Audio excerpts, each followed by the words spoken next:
कि इन 94 लाख परिवारों को हम लोग कम से कम 2 लाख रुपए का सहयोग हम लोग करेंगे। 2 लाख रुपए का सहयोग जो है उन परिवार के लोगों को करेंगे। ये साफ पता चल रहा है कि भाजपा जो है आरक्षण खोर और आरक्षण चोर पार्टी।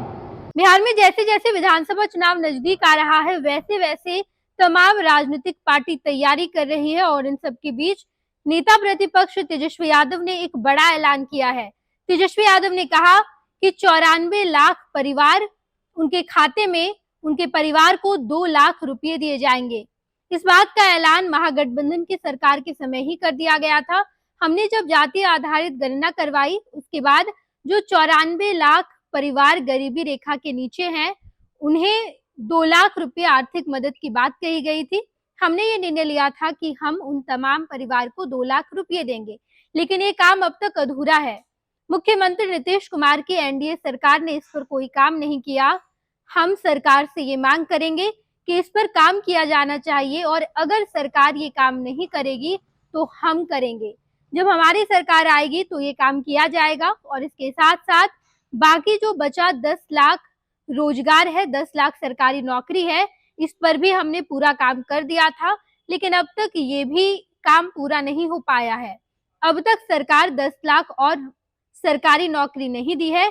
इसकी भी हम मांग कर रहे हैं कि ये भी काम जल्द से जल्द हो जाना चाहिए।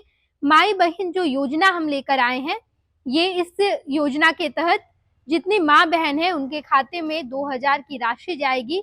अगर सरकार को करना है तो ये काम करवाना चाहिए, सरकार को इस योजना को कॉपी करना चाहिए, क्योंकि हमने जितना काम किया सभी काम का क्रेडिट सरकार ले रही है, नीतीश कुमार ले रहे हैं और हमें कॉपी कर रहे हैं, तो इस योजना को भी कॉपी करना चाहिए। ये तमाम बातें नेता प्रतिपक्ष तेजस्वी यादव कहते नजर आए।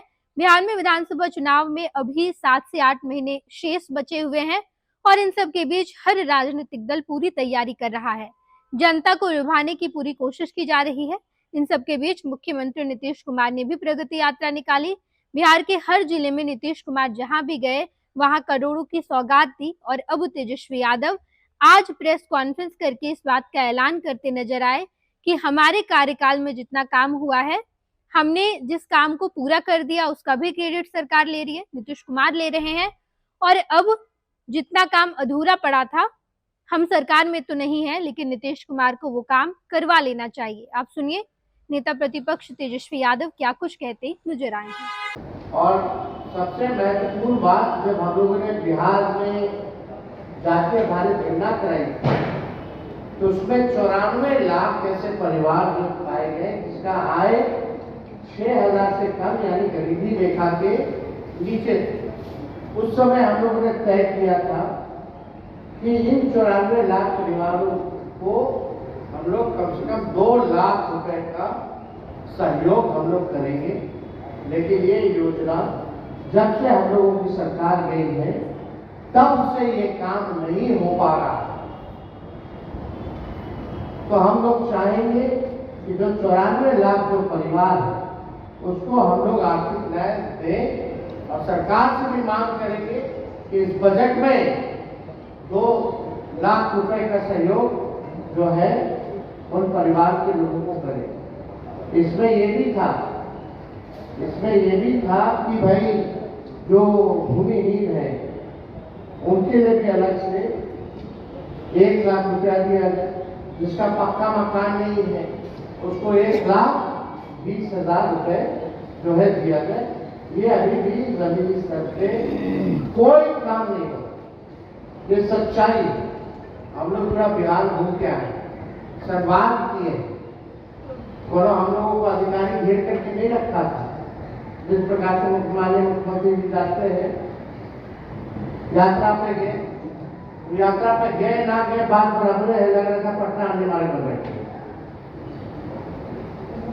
कर्फ्यू लगा रहता है, घेराबंदी रहती है, जनता रहती नहीं है।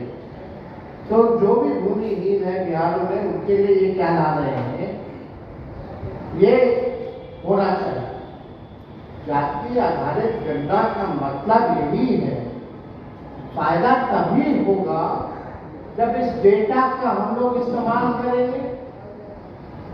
ये सरकार इस्तेमाल ही नहीं कर रही है, क्योंकि बीजेपी आ गई। हम लोगों ने तो आरक्षण बढ़ा दिया था। अब 16% लाखों में नौकरियों का नुकसान पिछड़ों को, अति पिछड़ों को, दलित समाज को, आदिवासी समाज को हो रहा है। जो 65% हम लोगों ने आरक्षण बढ़ाया था। हम तो चाहेंगे कि भाई ये 65% आरक्षण अगर कोर्ट ने, हाई कोर्ट ने खत्म कर दिया है, सुप्रीम कोर्ट में मामला चल रहा है, तो नया प्रस्ताव लेकर के राज्य सरकार 65 नहीं 75% कर दे। हम लोग सब लोग समर्थन करके पास करेंगे और इसको शेड्यूल 9 में डाल दीजिए। नहीं तो ये साफ पता चल रहा है कि भाजपा जो है आरक्षण खोर और आरक्षण चोर पार्टी, ये स्पष्ट है। इसी का संदेह हम लोगों का था। 9-10 महीना हो गया और जिन लोगों ने आरक्षण को शेड्यूल 9 में नहीं डाला, तो हम सब लोगों का ये मांग है कि जो बजट जो बना है, कम से कम उस डेटा का इस्तेमाल करते हुए उसमें सारा डिटेल है, कौन लोग भूमिहीन है, कौन लोग कितने पढ़े लिखे हैं, कितनों के पास रोजगार है, कितने के पास पक्का मकान है, कौन कचरा धोता है, कौन ठेला धोता है, कौन मजदूरी करता है, सारा डिटेल है। तो इस डिटेल के हिसाब से, जाति आधारित गणना के हिसाब से बजट जो है वो होना चाहिए।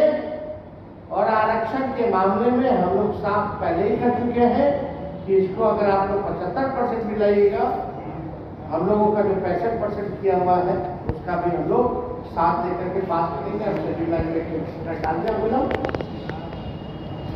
तो हम सब लोग यही चाहते हैं, जो हमारी मांगे हैं, उम्मीद करते हैं कि इसमें जो कल बजट जो होगा, कम से कम महिलाओं के खाते में पैसे देने की बात होनी चाहिए। और हम सब लोग पूरे बिहार में हम लोगों ने घूमने का काम किया, आगे और भी यात्राएं हमारी होंगी, घूमते रहेंगे हम तो हमेशा। लेकिन एक बार बिहार के सामने हमारा जो विजन, जो हमारा रोडमैप है, जो हमारा ब्लूप्रिंट होगा कि क्या नया मॉडल होगा जिससे हम बिहार को आगे ले जाएं, उसमें हम लोग जो है बड़ी गंभीरता से हम लोग काम कर रहे हैं। और वही चीज हम लोग करेंगे जो होने लायक हो। हम लोग जुमलेबाजी करने वाले लोग नहीं हैं। हम लोग जो कहते हैं वो कर करके दिखाते हैं। और नीति आयोग का आपने रिपोर्ट भी देखा होगा, जिसमें बिहार को साक्षरता के मामले में, प्रति व्यक्ति आय या निवेश के मामले में, या किसानों के आय के मामले में जो है बिहार सबसे पिछड़ी है। गरीबी में, पलायन में, बेरोजगारी में बिहार अव्वल राज्यों में है। 20 साल इन लोगों के एनडीए सरकार के बाद 11 साल डबल इंजन की सरकार, फिर भी बदहाल है बिहार। गरीबी, बेरोजगारी, महंगाई, पलायन, कोई कारखाना नहीं, कोई इंडस्ट्री नहीं, लोग परेशान। और एक और हमारी मांग छूट गई थी कि भाई महत्वपूर्ण मांग ये भी थी कि जो बिहार में बिजली सबसे महंगा, जो पूरे देश में सबसे ज्यादा मिलता है, तो हर घर कम से कम 200 यूनिट सरकार जो है फ्री में बिजली भी उपलब्ध कराने का काम करे। स्मार्ट मीटर से हर कोई जो है परेशान है। गांव के लोगों का कहना है, ग्रामीणों का कहना है, हमारी हर पंचायत 8,000 प्रतिनिधियों से बातचीत हुई है, कम से कम 200 यूनिट फ्री में बिजली उपलब्ध कराए।